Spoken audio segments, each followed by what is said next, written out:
Hi, we're back discussing the doctrine of the church. Today we want to look at the marks of the church. What are the things that make the church the church?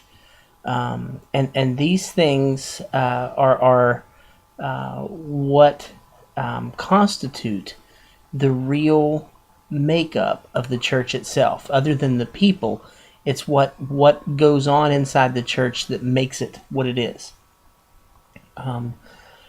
I use the word marks because it's more of a Protestant way of seeing it.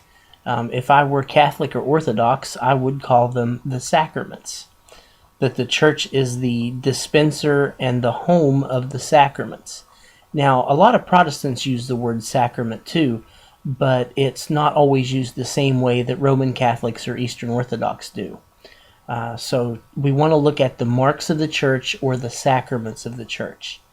For Protestants, those usually are anywhere from 2 to 4 marks of the church, which include baptism, Lord's Supper, perhaps preaching. All churches do preaching, but sometimes preaching is called a sacrament or a mark or an ordinance. Also, church discipline could be one, and also among certain Christians, foot washing.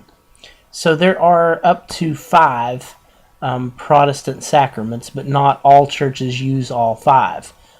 Certainly baptism and Lord's Supper are present in all.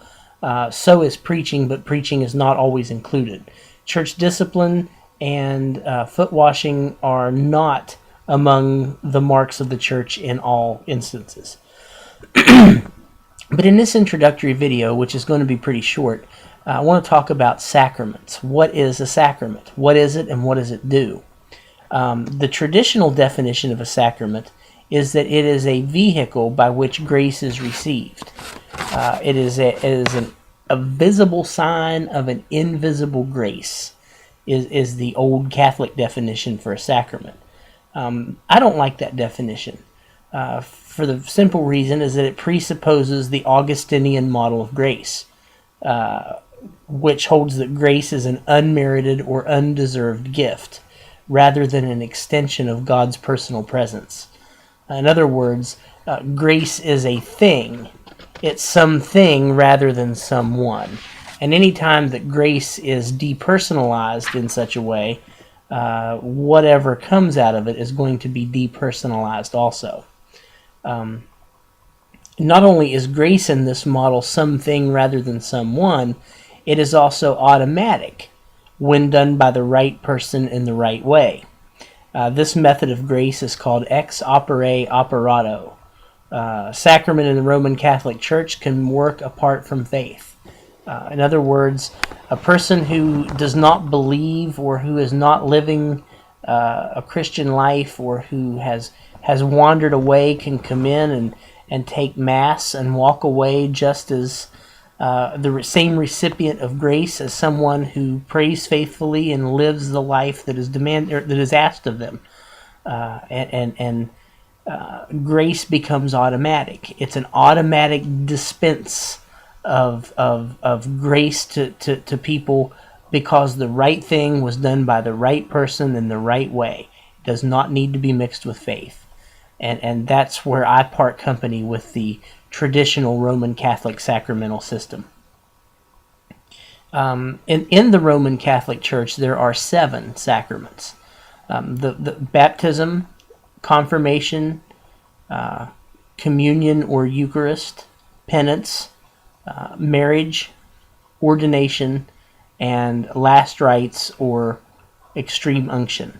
Those are the 7 traditional Catholic sacraments. Again, Protestants have anywhere from 2 to 5, and the 2 that are always present are baptism and Lord's Supper. The other 3 can or cannot occur. It depends on what type of church you have. Finally, the word sacrament itself goes back to the oath that a Roman soldier took to be loyal to his commander to the death. It really doesn't match up with the biblical idea of grace, the idea that grace is something that is an extension of God's very person. And unfortunately, we see that the traditional view of sacrament just doesn't do with a definition of grace that is personal rather than favor that is unmerited. Well, enough of that. Next video, we'll begin talking about the 7 sacraments of Roman Catholicism as we look at the historical marks of the Church. So we'll be right back. See you soon. Bye.